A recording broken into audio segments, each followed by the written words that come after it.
Chapter 22. Nous cosums long temps, l'état simple et bon. Ne sachant pas le mal, elle faisait le bien, des richesses du cœur elle me fit elamon, etitat enicuten comme le cœur si don, sans oser penser j'ai lui donner le mien, elle importa mauvais etnn set jamais rein. Alfred de Musset. Will Ladislaw was delightfully agreeable at dinner the next day, and gave no opportunity for Mr. Casaubon to show disapprobation. On the contrary, it seemed to Dorothea that Will had a happier way of drawing her husband into conversation and of deferentially listening to him than she had ever observed in anyone before. To be sure, the listeners about Tipton were not highly gifted. Will talked a good deal himself, but what he said was thrown in with such rapidity, and with such an unimportant air of saying something by the way, that it seemed a gay little chime after the great bell. If Will was not always perfect, this was certainly one of his good days.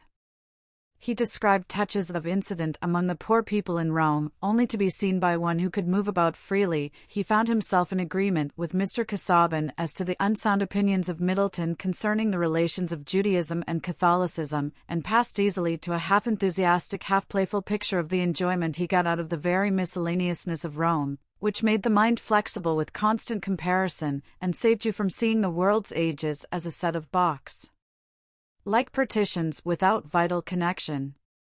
Mr. Casaubon's studies, Will observed, had always been of too broad a kind for that, and he had perhaps never felt any such sudden effect, but for himself he confessed that Rome had given him quite a new sense of history as a whole. The fragments stimulated his imagination and made him constructive.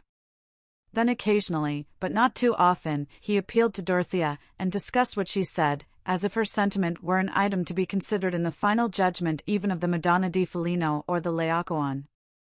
A sense of contributing to form the world's opinion makes conversation particularly cheerful, and Mr. Casaubon too was not without his pride in his young wife, who spoke better than most women, as indeed he had perceived in choosing her. Since things were going on so pleasantly, Mr. Casaubon's statement that his labors in the library would be suspended for a couple of days, and that after a brief renewal he should have no further reason for staying in Rome, encouraged Will to urge that Mrs. Casaubon should not go away without seeing a studio or two. Would not Mr. Casaubon take her? That sort of thing ought not to be missed. It was quite special. It was a form of life that grew like a small fresh vegetation with its population of insects on huge fossils. Will would be happy to conduct them, not to anything wearisome, only to a few examples. Mr. Casaubon, seeing Dorothea look earnestly towards him, could not but ask her if she would be interested in such visits. He was now at her service during the whole day, and it was agreed that Will should come on the morrow and drive with them. Will could not omit Thorvaldsen, a living celebrity about whom even Mr. Casaubon inquired, but before the day was far advanced he led the way to the studio of his friend Adolf Naumann, whom he mentioned as one of the chief renovators of Christian art, one of those who had not only revived but expanded that grand conception of supreme events as mysteries at which the successive ages were spectators, and in relation to which the great souls of all periods became as it were contemporaries. Will added that he had made himself Naumann's pupil for the nonce. "I have been making some oil sketches under him," said Will. "I hate copying. I must put something of my own in. Naumann has been painting the saints drawing the car of the church, and I have been making a sketch of Marlowe's Tamburlaine driving the conquered kings in his chariot. I am not so ecclesiastical as Naumann, and I sometimes twit him with his excessive meaning. But this time I mean to outdo him in breadth of intention. I take Tamburlaine in his chariot for the tremendous course of the world's physical history lashing on the harness dynasties. In my opinion, that is a good mythical interpretation." Will here looked at Mr. Casaubon, who received this offhand treatment of symbolism very uneasily, and bowed with a neutral air. "The sketch must be very grand, if it conveys so much," said Dorothea. "I should need some explanation even of the meaning you give. Do you intend Tamburlaine to represent earthquakes and volcanoes?" "Oh yes," said Will, laughing, "and migrations of races and clearings of forests, and America and the steam engine. Everything you can imagine." "What a difficult kind of shorthand," said Dorothea, smiling towards her husband. "It would require all your knowledge to be able to read it." Mr. Casaubon blinked furtively at Will. He had a suspicion that he was being laughed at. But it was not possible to include Dorothea in the suspicion. They found Naumann painting industriously, but no model was present. His pictures were advantageously arranged, and his own plain vivacious person set off by a dove-colored blouse and a maroon velvet cap, so that everything was as fortunate as if he had expected the beautiful young English lady exactly at that time. The painter in his confident English gave little dissertations on his finished and unfinished subjects, seeming to observe Mr. Casaubon as much as he did Dorothea. Will burst in here and there with ardent words of praise, marking out particular merits in his friend's work, and Dorothea felt that she was getting quite new notions as to the significance of Madonnas seated under inexplicable canopied thrones with the simple country as a background, and of saints with architectural models in their hands, or knives accidentally wedged in their skulls. Some things which had seemed monstrous to her were gathering intelligibility and even a natural meaning, but all this was apparently a branch of knowledge in which Mr. Casaubon had not interested himself. "I think I would rather feel that painting is beautiful than have to read it as an enigma, but I should learn to understand these pictures sooner than yours with the very wide meaning," said Dorothea, speaking to Will. "Don't speak of my painting before Naumann," said Will. "He will tell you, it is all pfuscherei, which is his most opprobrious word." "Is that true?" said Dorothea, turning her sincere eyes on Naumann, who made a slight grimace and said, "Oh, he does not mean it seriously with painting. His walk must be belles lettres. That is wide." Naumann's pronunciation of the vowel seemed to stretch the word satirically.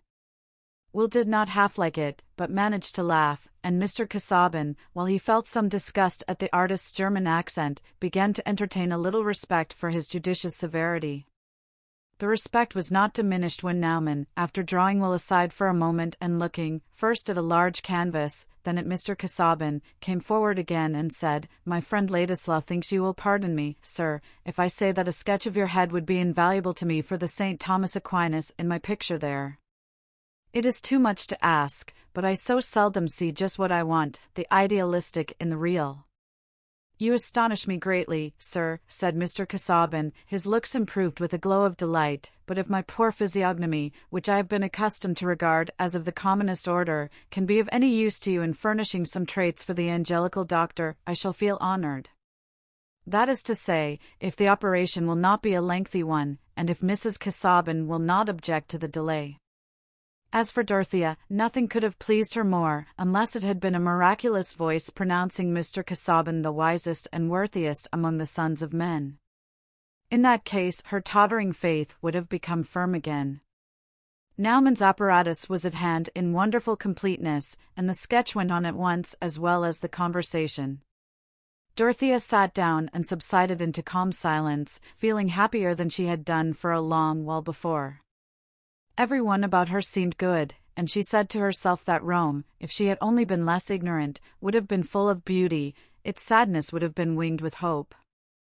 No nature could be less suspicious than hers. When she was a child she believed in the gratitude of wasps and the honorable susceptibility of sparrows, and was proportionately indignant when their baseness was made manifest. The adroit artist was asking Mr. Casaubon questions about English polities, which brought long answers, and Will meanwhile had perched himself on some steps in the background overlooking all. Presently Naumann said, "Now if I could lay this by for half an hour and take it up again, come and look, Ladislaw, I think it is perfect so far." Will vented those adjuring interjections which imply that admiration is too strong for syntax, and Naumann said in a tone of piteous regret, "No, if I could but have had more, but you have other engagements, I could not ask it, or even to come again tomorrow." "Oh, let us stay," said Dorothea. "We have nothing to do today except go about, have we?" she added, looking entreatingly at Mr. Casaubon. "It would be a pity not to make the head as good as possible." "I am at your service, sir, in the matter," said Mr. Casaubon, with polite condescension. "Having given up the interior of my head to idleness, it is as well that the exterior should work in this way." "You are unspeakably good, now I am happy," said Naumann, and then went on in German to Will, pointing here and there to the sketch as if he were considering that. Putting it aside for a moment, he looked round vaguely, as if seeking some occupation for his visitors, and afterwards turning to Mr. Casaubon, said, "Perhaps the beautiful bride, the gracious lady, would not be unwilling to let me fill up the time by trying to make a slight sketch of her, not, of course, as you see, for that picture, only as a single study." Mr. Casaubon, bowing, doubted not that Mrs. Casaubon would oblige him, and Dorothea said, at once, "Where shall I put myself?"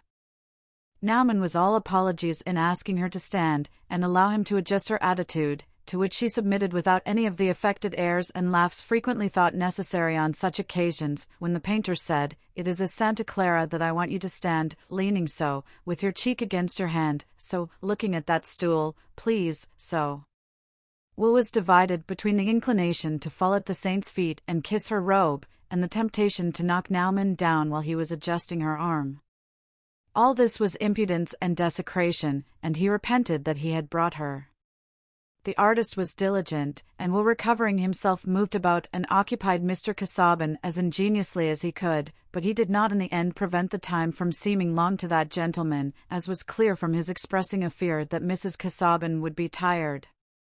Naumann took the hint and said, "Now, sir, if you can oblige me again, I will release the lady wife."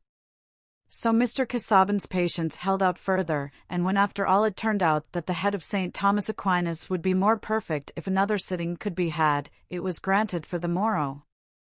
On the morrow Santa Clara too was retouched more than once.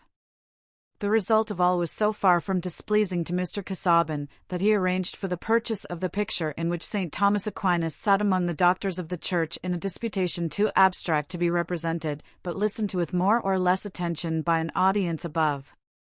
The Santa Clara, which was spoken of in the second place, Naumann declared himself to be dissatisfied with. He could not, in conscience, engage to make a worthy picture of it, so about the Santa Clara the arrangement was conditional. I will not dwell on Naumann's jokes at the expense of Mr. Casaubon that evening, or on his dithyrambs about Dorothea's charm, in all which Will joined, but with a difference.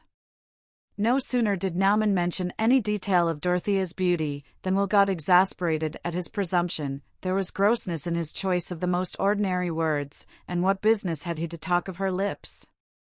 She was not a woman to be spoken of as other women were. Will could not say just what he thought, but he became irritable.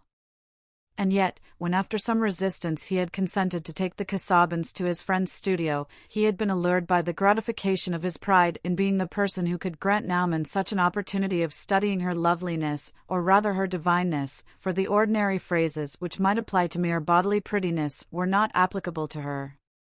Certainly all Tipton and its neighborhood, as well as Dorothea herself, would have been surprised at her beauty being made so much of.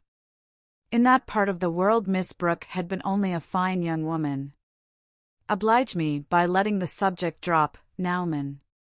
Mrs. Casaubon is not to be talked of as if she were a model, said Will. Naumann stared at him. Sean! I will talk of my Aquinas. The head is not a bad type, after all. I dare say the great scholastic himself would have been flattered to have his portrait asked for. Nothing like these starchy doctors for vanity. It was as I thought, he cared much less for her portrait than his own. He's a cursed white-blooded pedantic coxcomb, said Will, with gnashing impetuosity. His obligations to Mr. Casaubon were not known to his hearer, but Will himself was thinking of them, and wishing that he could discharge them all by a cheque. Naumann gave a shrug and said, "It is good they go away soon, my dear. They are spoiling your fine temper." All Will's hope and contrivance were now concentrated on seeing Dorothea when she was alone. He only wanted her to take more emphatic notice of him, he only wanted to be something more special in her remembrance than he could yet believe himself likely to be. He was rather impatient under that open ardent goodwill, which he saw was her usual state of feeling. The remote worship of a woman thrown out of their reach plays a great part in men's lives, but in most cases the worshipper longs for some queenly recognition, some approving sign by which his soul's sovereign may cheer him without descending from her high place. That was precisely what Will wanted. But there were plenty of contradictions in his imaginative demands.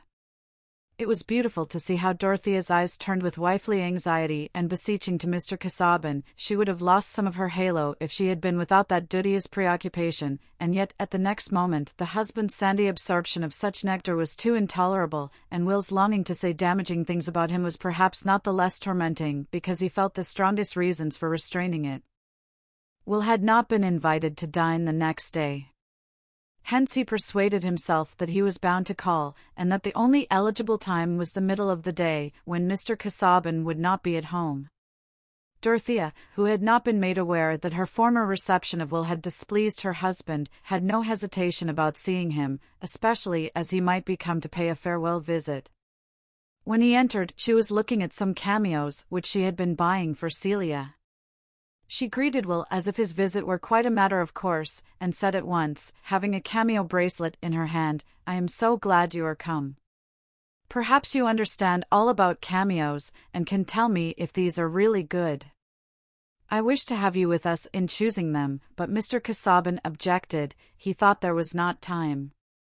He will finish his work tomorrow, and we shall go away in 3 days.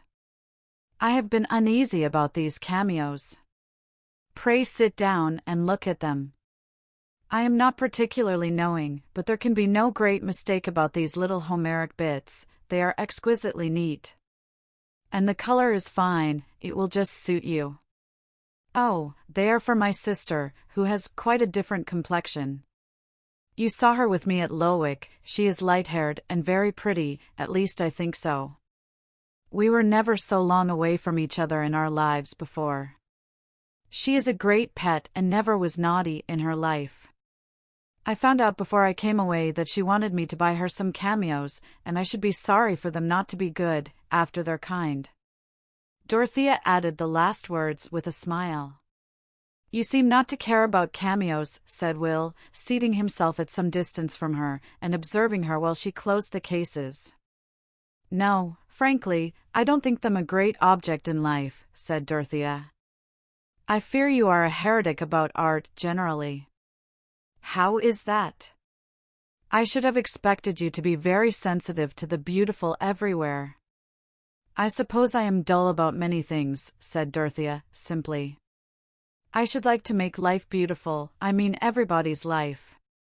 And then all this immense expense of art, that seems somehow to lie outside life and make it no better for the world, pains one.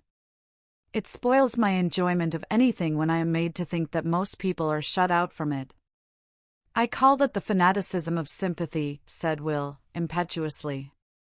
"You might say the same of landscape, of poetry, of all refinement. If you carried it out, you ought to be miserable in your own goodness, and turn evil that you might have no advantage over others. The best piety is to enjoy, when you can. You are doing the most then to save the earth's character as an agreeable planet. And enjoyment radiates. It is of no use to try and take care of all the world that is being taken care of when you feel delight, in art or in anything else. Would you turn all the youth of the world into a tragic chorus, wailing and moralizing over misery? I suspect that you have some false belief in the virtues of misery, and want to make your life a martyrdom." Will had gone further than he intended, and checked himself. But Dorothea's thought was not taking just the same direction as his own, and she answered without any special emotion, "Indeed you mistake me. I am not a sad, melancholy creature. I am never unhappy long together. I am angry and naughty, not like Celia. I have a great outburst, and then all seems glorious again. I cannot help believing in glorious things in a blind sort of way. I should be quite willing to enjoy the art here, but there is so much that I don't know the reason of, so much that seems to me a consecration of ugliness rather than beauty. The painting and sculpture may be wonderful, but the feeling is often low and brutal, and sometimes even ridiculous. Here and there I see what takes me at once as noble, something that I might compare with the Alban Mountains or the sunset from the Pincian Hill, but that makes it the greater pity that there is so little of the best kind among all that mass of things over which men have toiled so. Of course there is always a great deal of poor work, the rarer things want that soil to grow in. "Oh dear," said Dorothea, taking up that thought into the chief current of her anxiety. "I see it must be very difficult to do anything good. I have often felt since I have been in Rome that most of our lives would look much uglier and more bungling than the pictures, if they could be put on the wall." Dorothea parted her lips again as if she were going to say more, but changed her mind and paused. "You are too young. It is an anachronism for you to have such thoughts," said Will energetically, with a quick shake of the head habitual to him. "You talk as if you had never known any youth. It is monstrous, as if you had had a vision of Hades in your childhood, like the boy in the legend. You have been brought up in some of those horrible notions that choose the sweetest women to devour, like minotaurs. And now you will go and be shut up in that stone prison at Lowick. You will be buried alive. It makes me savage to think of it. I would rather never have seen you than think of you with such a prospect." Will again feared that he had gone too far, but the meaning we attach to words depends on our feeling, and his tone of angry regret had so much kindness in it for Dorothea's heart, which had always been giving out ardor and had never been fed with much from the living beings around her, that she felt a new sense of gratitude and answered with a gentle smile, "It is very good of you to be anxious about me. It is because you did not like Lowick yourself. You had set your heart on another kind of life. But Lowick is my chosen home." The last sentence was spoken with an almost solemn cadence, and Will did not know what to say, since it would not be useful for him to embrace her slippers and tell her that he would die for her. It was clear that she required nothing of the sort, and they were both silent for a moment or two, when Dorothea began again with an air of saying at last what had been in her mind beforehand. "I wanted to ask you again about something you said the other day. Perhaps it was half of it your lively way of speaking. I notice that you like to put things strongly. I myself often exaggerate when I speak hastily." "What was it?" said Will, observing that she spoke with a timidity quite new in her. "I have a hyperbolical tongue. It catches fire as it goes. I dare say I shall have to retract. I mean what you said about the necessity of knowing German, for the subjects that Mr. Casaubon is engaged in. I have been thinking about it, and it seems to me that with Mr. Casaubon's learning he must have before him the same materials as German scholars, has he not?" Dorothea's timidity was due to an indistinct consciousness that she was in the strange situation of consulting a third person about the adequacy of Mr. Casaubon's learning. "Not exactly the same materials," said Will, thinking that he would be duly reserved. "He is not an Orientalist, you know. He does not profess to have more than second-hand knowledge there. But there are very valuable books about antiquities which were written a long while ago by scholars who knew nothing about these modern things, and they are still used." "Why should Mr. Casaubon's not be valuable, like theirs?" said Dorothea, with more remonstrant energy. She was impelled to have the argument aloud, which she had been having in her own mind. "That depends on the line of study taken," said Will, also getting a tone of rejoinder. "The subject Mr. Casaubon has chosen is as changing as chemistry. New discoveries are constantly making new points of view. Who wants a system on the basis of the 4 elements, or a book to refute Paracelsus? Do you not see that it is no use now to be crawling a little way after men of the last century, men like Bryant, and correcting their mistakes, living in a lumber room and furbishing up broken-legged theories about Chus and Mizraim?" "How can you bear to speak so lightly?" said Dorothea, with a look between sorrow and anger. "If it were as you say, what could be sadder than so much ardent labor all in vain? I wonder it does not affect you more painfully, if you really think that a man like Mr. Casaubon, of so much goodness, power, and learning, should in any way fail in what has been the labor of his best years." She was beginning to be shocked that she had got to such a point of supposition, and indignant with Will for having led her to it. "You question me about the matter of fact, not of feeling," said Will. "But if you wish to punish me for the fact, I submit. I am not in a position to express my feeling toward Mr. Casaubon. It would be at best a pensioner's eulogy." "Pray excuse me," said Dorothea, coloring deeply. "I am aware, as you say, that I am in fault in having introduced the subject. Indeed, I am wrong altogether. Failure after long perseverance is much grander than never to have a striving good enough to be called a failure. I quite agree with you, said Will, determined to change the situation, so much so that I have made up my mind not to run that risk of never attaining a failure. Mr. Casaubon's generosity has perhaps been dangerous to me, and I mean to renounce the liberty it has given me. I mean to go back to England shortly and work my own way, depend on nobody else than myself. That is fine, I respect that feeling, said Dorothea, with returning kindness. But Mr. Casaubon, I am sure, has never thought of anything in the matter except what was most for your welfare. She has obstinacy and pride enough to serve instead of love, now she has married him, said Will to himself. Aloud he said, rising, I shall not see you again. Oh, stay till Mr. Casaubon comes, said Dorothea, earnestly. I am so glad we met in Rome. I wanted to know you. And I have made you angry, said Will. I have made you think ill of me. Oh no. My sister tells me I am always angry with people who do not say just what I like. But I hope I am not given to think ill of them. In the end, I am usually obliged to think ill of myself for being so impatient. Still, you don't like me, I have made myself an unpleasant thought to you. Not at all, said Dorothea, with the most open kindness. I like you very much. Will was not quite contented, thinking that he would apparently have been of more importance if he had been disliked. He said nothing, but looked dull, not to say sulky. And I am quite interested to see what you will do, Dorothea went on cheerfully. I believe devoutly in a natural difference of vocation. If it were not for that belief, I suppose I should be very narrow. There are so many things, besides painting, that I am quite ignorant of. You would hardly believe how little I have taken in of music and literature, which you know so much of. I wonder what your vocation will turn out to be. Perhaps you will be a poet? That depends. To be a poet is to have a soul so quick to discern that no shade of quality escapes it, and so quick to feel that discernment is but a hand playing with finely ordered variety on the chords of emotion, a soul in which knowledge passes instantaneously into feeling, and feeling flashes back as a new organ of knowledge. One may have that condition by fits only. But you leave out the poems, said Dorothea. I think they are wanted to complete the poet. I understand what you mean about knowledge passing into feeling, for that seems to be just what I experience. But I am sure I could never produce a poem.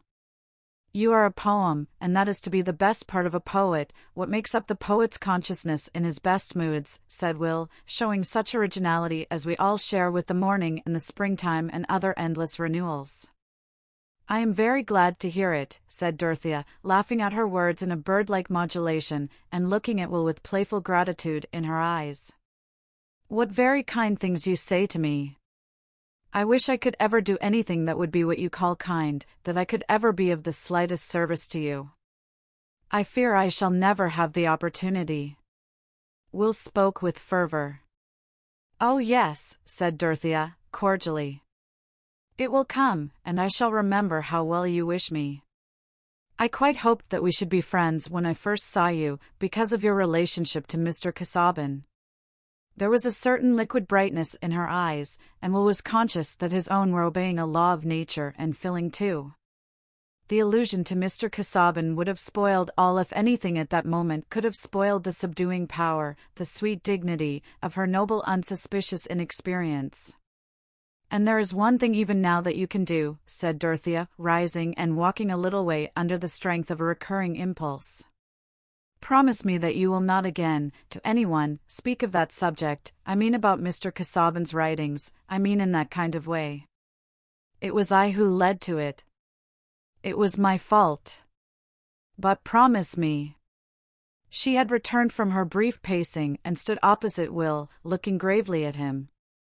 Certainly, I will promise you, said Will, reddening however. If he never said a cutting word about Mr. Casaubon again and left off receiving favors from him, it would clearly be permissible to hate him the more. The poet must know how to hate, says Goethe, and Will was at least ready with that accomplishment. He said that he must go now without waiting for Mr. Casaubon, whom he would come to take leave of at the last moment. Dorothea gave him her hand, and they exchanged a simple goodbye. But going out of the porte-cochere he met Mr. Casaubon, and that gentleman, expressing the best wishes for his cousin, politely waived the pleasure of any further leave-taking on the morrow, which would be sufficiently crowded with the preparations for departure. "I have something to tell you about our cousin Mr. Ladislaw, which I think will heighten your opinion of him," said Dorothea to her husband in the course of the evening. She had mentioned immediately on his entering that Will had just gone away, and would come again, but Mr. Casaubon had said, "I met him outside, and we made our final adieus, I believe," saying this with the air and tone by which we imply that any subject, whether private or public, does not interest us enough to wish for a further remark upon it. So Dorothea had waited. "What is that, my love?" said Mr. Casaubon. He always said "my love" when his manner was the coldest. "He has made up his mind to leave off wandering at once, and to give up his dependence on your generosity. He means soon to go back to England, and work his own way." "I thought you would consider that a good sign," said Dorothea, with an appealing look into her husband's neutral face. "Did he mention the precise order of occupation to which he would addict himself?" "No. But he said that he felt the danger which lay for him in your generosity. Of course he will write to you about it. Do you not think better of him for his resolve?" "I shall await his communication on the subject," said Mr. Casaubon. "I told him I was sure that the thing you considered in all you did for him was his own welfare. I remembered your goodness in what you said about him when I first saw him at Lowick," said Dorothea, putting her hand on her husband's. "I had a duty towards him," said Mr. Casaubon, laying his other hand on Dorothea's in conscientious acceptance of her caress, but with a glance which he could not hinder from being uneasy. "The young man, I confess, is not otherwise an object of interest to me, nor need we, I think, discuss his future course, which it is not ours to determine beyond the limits which I have sufficiently indicated." Dorothea did not mention Will again.